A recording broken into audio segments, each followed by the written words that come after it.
Nosso estudo de hoje está na primeira epístola de João, capítulo 4, versículo 1. Amados, não creiais a todo o espírito, mas provai se os espíritos são de Deus. Emmanuel comenta na lição 69 do livro Caminho, Verdade e Vida, Comunicações. Os novos discípulos do Evangelho, em seus agrupamentos de intercâmbio com o mundo espiritual, quase sempre manifestam ansiedade em estabelecer claras e perfeitas comunicações com o além. Se muitas vezes aparecem fracassos nesse particular, se as experimentações são falhas de êxito, é que na maioria dos casos o indagador obedece muito mais ao egoísmo próprio do que ao imperativo edificante. O propósito de exclusividade nesse sentido abre larga porta ao engano. Por meio dela, malfeitores com instrumentos nocivos podem penetrar no templo, uma vez que o aprendiz cerrou os olhos ao horizonte das verdades eternas. Bela e humana a dilatação dos laços de amor que unem o homem encarnado aos familiares que o precederam na jornada de além-túmulo. Mas é inaceitável que o estudante obrigue quem lhe serviu de pai ou de irmão a interferir nas situações particulares que lhe dizem respeito. Haverá sempre quem dispense luz nas assembleias de homens sinceros.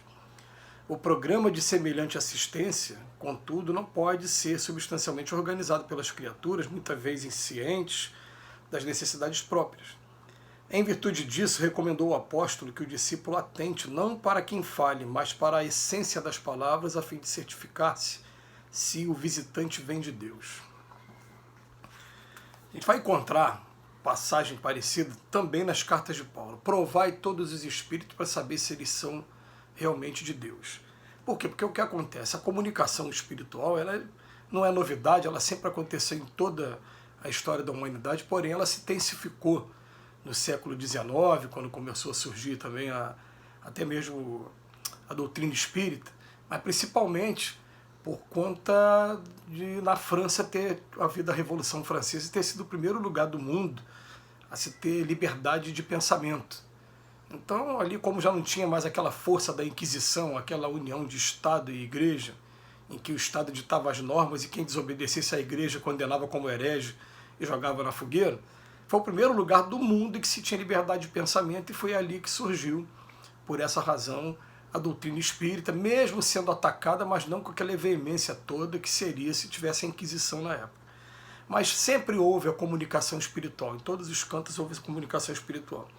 Mas o que a gente vai estudar, principalmente com a doutrina espírita, é como saber se aquela comunicação ela é legítima ou não, quais são os meios que você pode ter, e principalmente, eles falam para a gente inicialmente, para você não cair no risco de ter comunicações de espíritos que estão brincando, eles até usam os termos espíritos zombeteiros, espíritos levianos, espíritos que não são sérios, ou até mesmo pseudo-sábios, como existem vários aqui encarnados.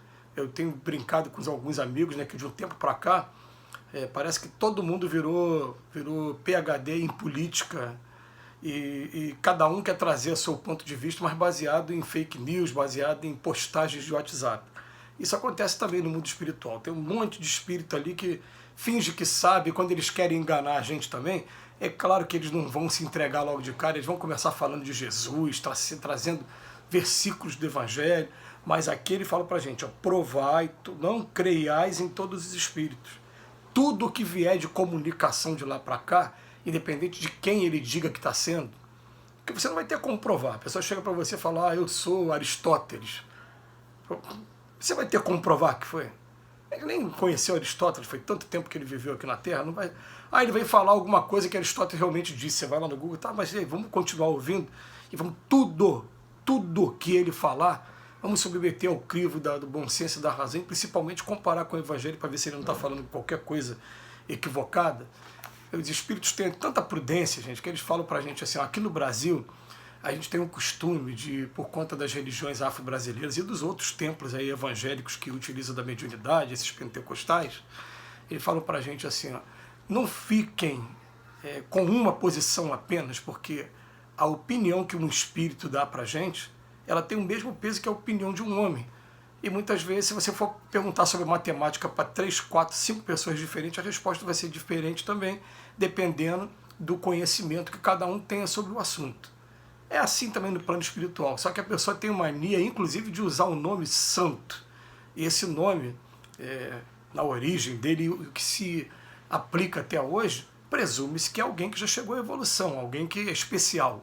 Aí fala assim, foi o santo que me disse. Mas disse o quê? Você passou pelo teu crivo do bom senso, você pegou uma segunda opinião, você viu se é isso mesmo, você procurou o médico para confirmar se é aquilo mesmo.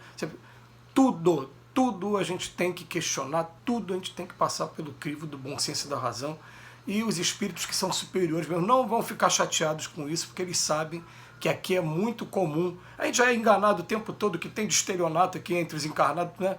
Aí vocês acham que esses estelionatários daqui, eles desencarnam, vão para o outro lado da vida e vão continuar fazendo a mesma coisa lá do outro lado, mas agora usurpando nomes que são famosos, vão falar nomes dos discípulos, vão falar nomes de autoridades em cada assunto, autoridade na ciência, e você, com poucas palavras e um pouquinho de análise realmente, você vai poder estar desmascarando ou não, vendo que na verdade não é nada daquilo. Então, absolutamente, eles falam para a gente, ó, não levem em consideração o nome que eles trazem. Se chegar aqui para mim e falar assim, eu sou o professor não sei das contas, tá? Vamos ver o que ele está falando, qual é a mensagem. A mensagem foi legal, foi de utilidade, e às vezes até diretamente mesmo para a gente. Falei, ótimo, mas a gente tem que tomar muito cuidado com o charlatanismo. Eu, por exemplo, eu trabalho com música e teve uma vez que eu fui tocar num lugar, que eu vou preservar aqui, mas era um lugar que fazia uso da mediunidade, né? Não era um lugar espírita, era um lugar que fazia uso da mediunidade. E aí eu estou tocando, né? De repente aparecem as pessoas incorporadas, eu estranhei aquilo, né? Que eu não estou acostumado com aquilo e tal. E aí quando eu dei um intervalo, vem uma pessoa incorporada na minha direção e o espírito fala para mim o seguinte, meu filho, eu estou vendo que tem uma mulher aí do seu lado, né? Aí eu brinquei na hora, falei, uma só não, tem minha esposa, minhas duas filhas, até uma cachorrinha, são 4 mulheres que estão do meu lado. E cortei qualquer assunto daqui para lá, porque, na verdade, o interesse é o quê? O objetivo é o quê? É despertar curiosidade. Para a pessoa, não, você tem que falar com o vovô ali. Eu não quero, absolutamente eu não quero. Quando eu quiser, eu vou lá e procuro, né? E mesmo assim, vamos entender que o que ele orientar, o que ele falar, tem o mesmo valor do que o nosso vizinho aqui, de alguém que a gente conhece. A gente tem que procurar submeter tudo ao bom senso e à razão e também buscar novas opiniões também para poder chegar a um consenso. Porque ele fala para a gente, né, amados, não creiais a todo espírito. O pessoal acha que pelo fato de ser espírito já é especial. Não, o espírito somos nós quando não tivermos mais o corpo, estiver do outro lado da vida. É isso. Existe um mundo que eles dizem para a gente que é bem mais habitado, 3 vezes no mínimo, de 3 a 5 vezes mais habitado do que o nosso. É isso mesmo que os livros falam pra gente. Vocês estão falando que tem 7 bilhões e pouco de encarnados, multiplica por 3 a 5 do outro lado da vida. E é claro, muitos sofredores, muitas pessoas ainda vinculadas aqui, podiam estar indo embora para outros mundos, para outros lugares, mas estão aqui presos ao patrimônio, presos à ideia de vingança em cima de alguém que fez um mal a ele, ou preso por vários motivos. E é esse tipo de espírito que vai conversar, que somos nós. Eu não estou desdenhando deles não, porque nós também fazemos parte desse quadro. Nós pensamos que não, mas daqui a pouco, quando a gente chega do outro lado, ele acaba fazendo muitas das vezes a mesma coisa.